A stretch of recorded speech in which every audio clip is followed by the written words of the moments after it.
After a very long wait since Doom Eternal, Doom the Dark Ages is almost upon us. Now, I was fortunate enough to be sent a game code for Doom by Bethesda UK recently, and I have been relentlessly playing it. I love Doom, and I always have enjoyed the modern yet somewhat retro style that the modern Doom games bring to the table.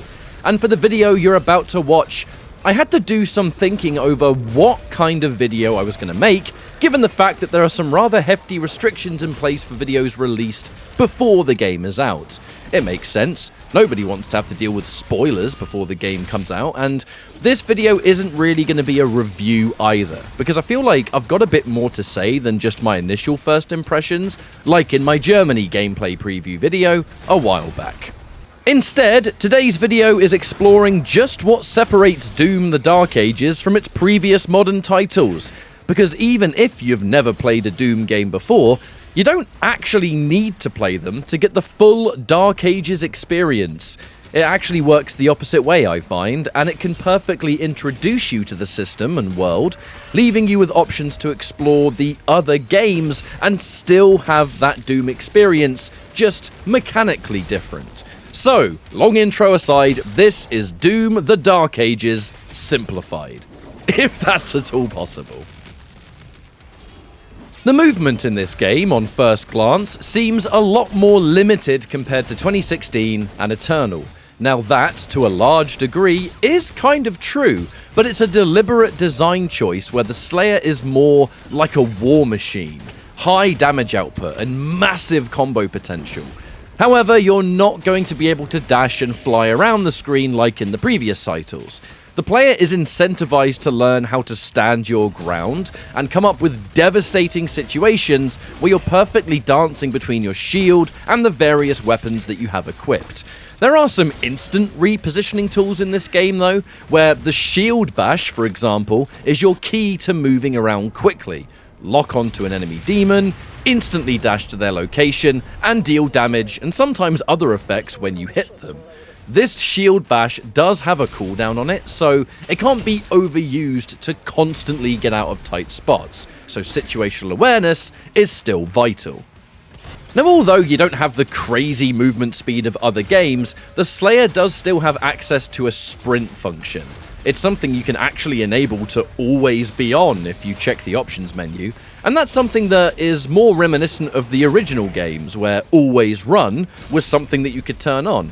But overall, it's like I said, you're a lot more grounded in this game, and that is because mastering the combat is the key to getting through harder chapters, especially on difficulties like Nightmare and beyond.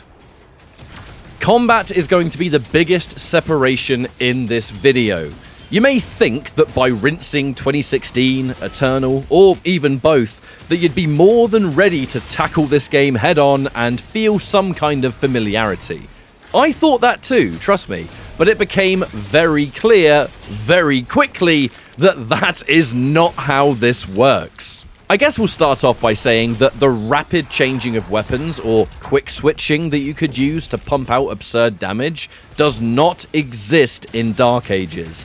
Another clear design choice, but it forces you to be a lot more careful about whatever weapon you're bringing to the fight.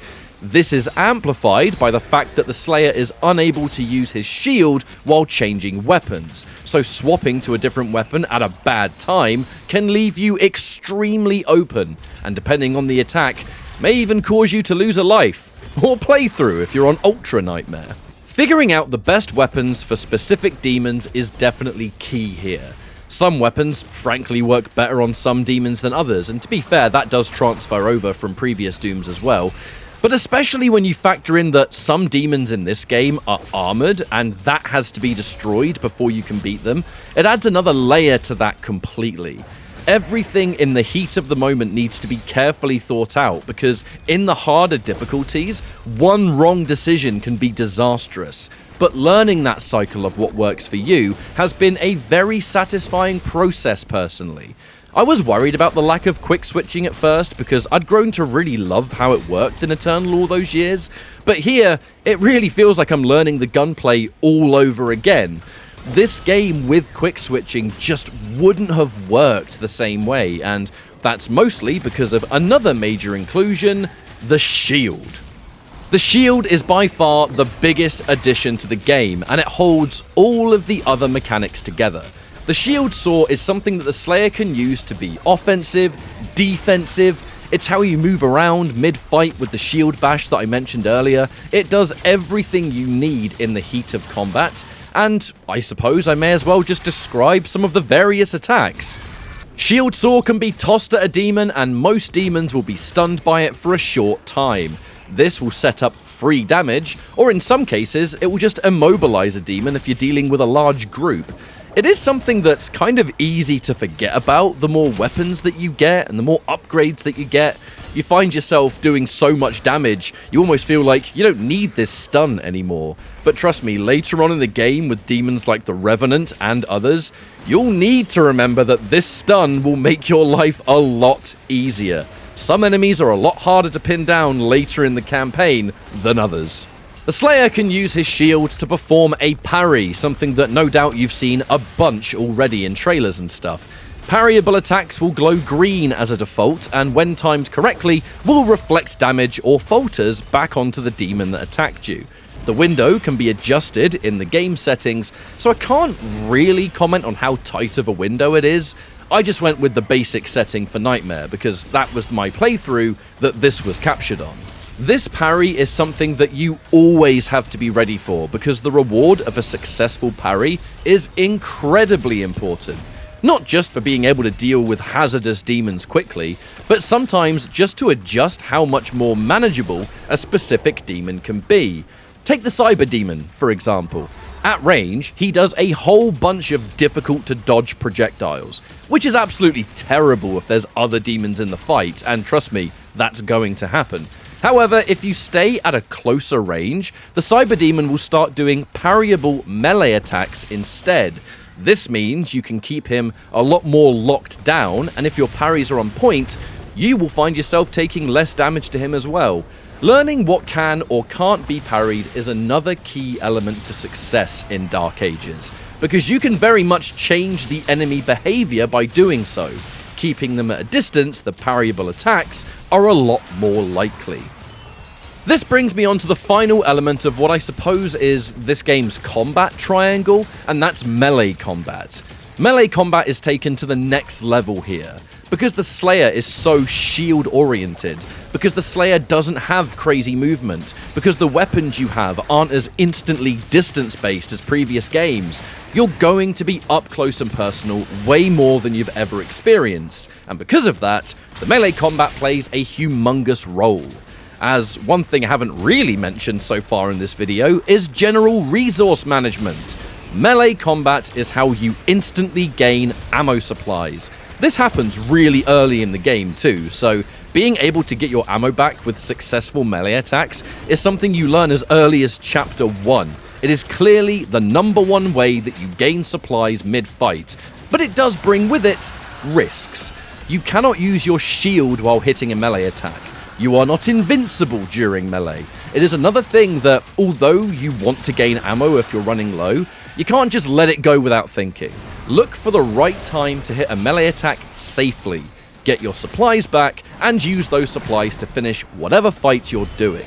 Executions when a demon is low enough is another thing to watch out for.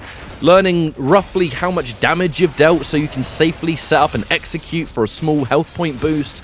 Using the shield charge to maybe get out of there if the execute risks overextending. It creates a real hit and run style of play that definitely keeps you in the thick of it.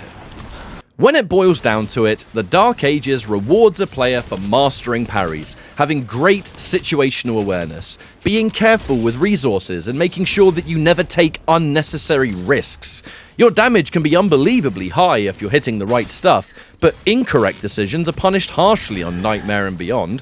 So the game, while rewarding you for playing well, can just as easily destroy you for playing poorly, and that has been an addicting experience.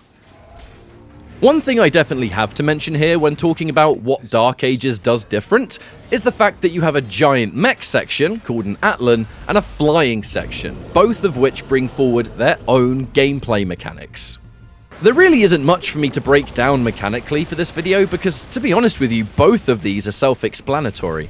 I think that id has done a great job of showing you how these work and fitting the chapters into them in a way that's not too overwhelming. It's quite fun to have these moments where it somewhat breaks up the general gameplay, and from a story perspective, it adds significant scale to everything. Not that I'm going to discuss story here, that's for you to discover yourself.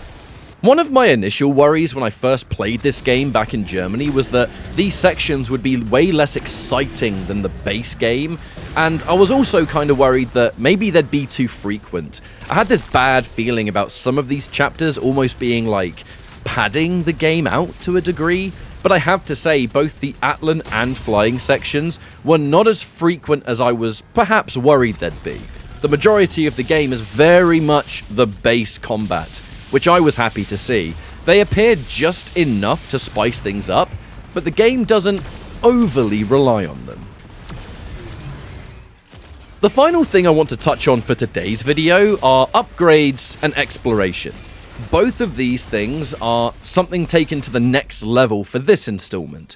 And although I'm talking about base mechanics for this video, I've really got to mention, I've put about 30 hours plus in this game so far because I really wanted to understand the design before I made any kind of video. And the reason I'm mentioning that is because even though the stuff I'm talking about seems very layer 1, which it is, what I wanted to do here is talk about how all of these things have affected the entire campaign, even in the later chapters where things get outright evil with their challenge. Throughout the entire game, exploration is vast. You can just skip all of it if you want and run to the end, but I highly advise against it. Not only do you get a lot of rewards just for taking a second to look around and search for hidden doors or platforms, it's actually really fun to solve some of these puzzles and gain all of the important stuff the Slayer needs to upgrade his equipment. Some levels are more straightforward, but others are a lot more open to however the player wants to tackle it, leaving a lot of open space to explore and try to find as much as you can. The larger open levels tend to have a lot more treasures and upgrade materials. These materials, like gold or gems, are used to power up your weapons, shield, and melee. The shield has a number of power-ups that activate when a parry is successfully hit, but you won't experience that right away, so don't worry about that for now. The power-ups are where the combat goes up a notch. As you progress through the game, the chapters get tougher and the arena fights get a lot more diabolical. Powering up your weapons and equipment is how you can even the odds and still feel like the ultra-powered killing machine that the Slayer is. I'm not going to go into too much detail over what these upgrades are, that is something for a later video when the game actually releases, but for now just know that the player expression and customized experience really comes alive with this.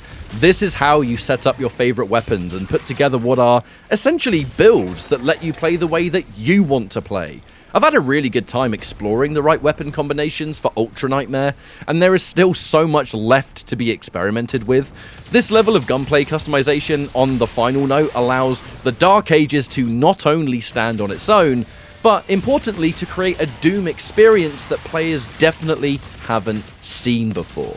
Overall, I'm just super curious to see how the general Doom community finds this experience, and I seriously can't wait to watch how top-level players approach the game, because I'm currently trying to grind Ultra Nightmare, and my personal best is Chapter 7.